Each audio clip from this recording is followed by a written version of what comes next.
channel. My name is Brooke from Teach Over the Rainbow, and today I'm going to be teaching you how to make double-sided sublimated clipboards.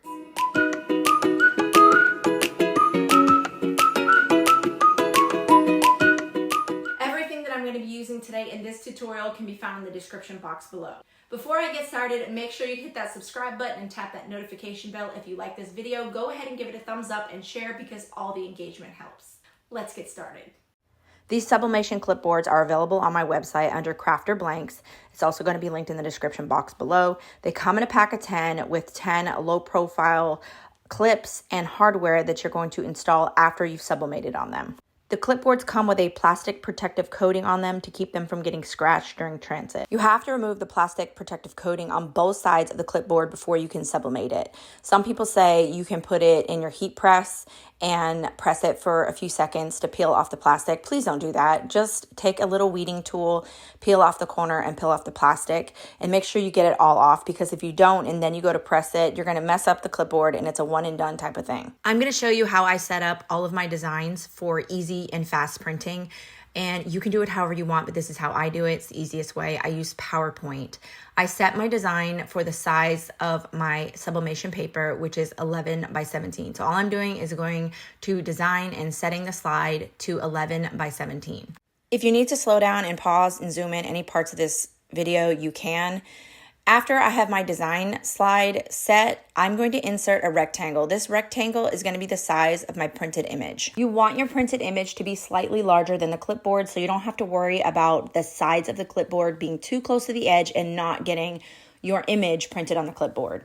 You want a little bit of an overlap. Once you have your shape the correct size, go ahead and center it on the page and then set the color to none and then set your outline to black. Then you're going to go to insert picture and select whatever design that you want to use. And then you're going to resize it so that it fits inside of the shape. As you see, I'm cropping it so none of the shapes get distorted. So go ahead and crop it so that it fits inside the shape, and then right click on it and send it to back so that black trim will move to the front. And when you go to cut it, you can see the black line really easy.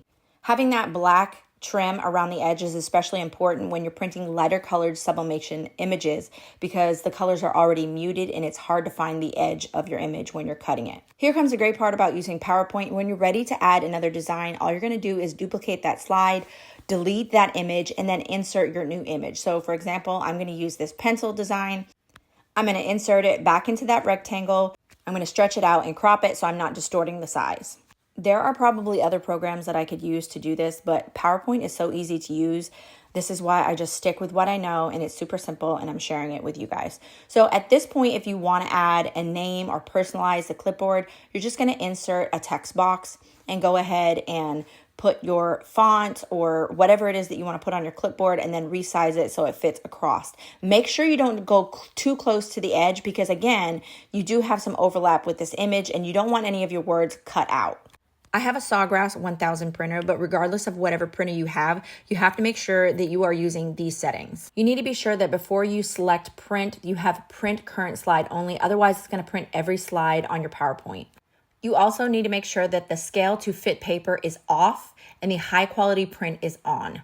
Since I have a Sawgrass 1000, I go to my print properties and make sure that I have the 600 dots per inch selected, and then my paper size is selected to 11 by 17, and then I'm all set to print. The good thing about using something like PowerPoint to save all of your images is that everything is already sized and ready to print. So if you want to add a new image, all you have to do is duplicate your last slide, delete the image, insert your new image, resize it, and everything is all ready to go to print. So if somebody orders a clipboard that you've already done, it's already there. And if you want to do a new design, you're just, again, duplicating the last slide and setting it to size and then saving your file, and you have it all ready to go. The key to running a small business, especially if you're doing it by yourself, is efficiency. And this is one way to make something very efficient and easy. Make sure that when you do print, your image is set to mirror. The sublimation printer that I have is the Sawgrass 1000. It's an amazing printer. I've had it for several years and I love it. I use the HTV Ron sublimation paper, 125 grams. This is by far the best sublimation paper that I use. It has wonderful transfer. And then I use the Caesar Easy Subli inks. I have the HTV Ron Auto Key Press. I've had this for a few years. I really like it. I've gotten a lot of use out of it. The only thing that I have added to this to make it work just a little bit better for me is I added this thick, heavy-duty rubber pad. It seems like when it's a little bit more firm under there, I have a more even press. I add a Teflon sheet on top of the rubber mat to protect it, as well as a piece of pre-cut parchment paper.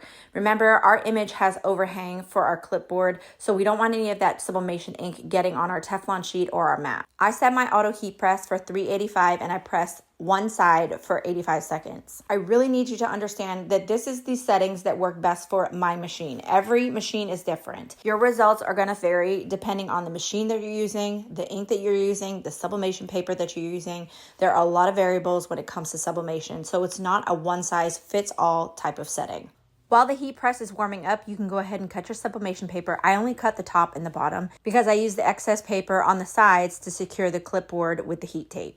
Once you have your sublimation paper cut, you're going to place your clipboard over the image so that you have even overhang on all four sides. Then you're going to secure your clipboard using heat transfer tape and one piece on each corner. Place your clipboard down on your heat press with your sublimation paper up. Put your Teflon sheet on top of that, and then you're going to press at 385 for 85 seconds. Once it's done pressing, you're going to remove the Teflon sheet. Until you know the exact settings that work best for sublimating clipboards, I highly recommend that you place your hand very firmly on the sublimation paper and peel up the sides just to make sure that you have a good, even press and all of the colors have sublimated onto the clipboard. If you see any uneven spots or ghosting, go ahead and put the paper back down and press it for a few more seconds. If it looks good, you can completely remove the sublimation paper.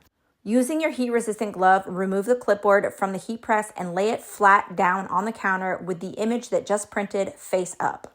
Here is your fair warning. You cannot, I repeat, cannot sublimate the other side of this clipboard until it is completely cooled. If you try to sublimate the other side of this clipboard while it is still hot, the center of the clipboard will split and bust open. As you can see, I've moved on to sublimating the other side of the clipboard. You're going to repeat all of the same steps, including when the sublimation is done pressing, you're going to peel up the sides and double check to make sure that you have a good, even press with no ghosting. If it looks good, remove the clipboard and place the side that you just pressed face up. It is normal for the clipboard to possibly have a slight convex curve from the heating process of pressing the clipboard. Now that we're done sublimating, we're going to install the hardware for the clip. Take the screw posts and place them near the holes, and then take the clipboard and just set them on top of the screw posts. Place the clipboard clip on top of the screw posts and then screw in the two screws. Make sure not to over tighten them too much. As you can see, the clip is nice and flush on the board and is even. And that's it, you're all done. As a final touch, I like to take my clipboards before I ship them out to my customers and put them in a poly bag and use my logo sticker to seal it up. Here are some business takeaways from this tutorial. These clipboard blanks are available on my website. They come in a pack of 10 for $100. That makes them $10 a piece. I resell my clipboards, which includes personalization, for $26 all day long.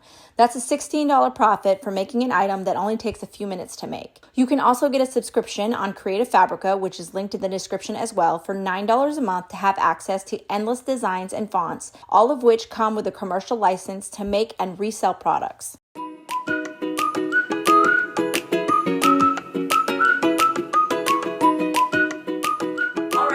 That's it for today's tutorial. If you have any questions or if you're unsure about anything, make sure you drop your questions in the comment section below and I'll be sure to get back to you. Thank you for watching, and as always, happy crafting.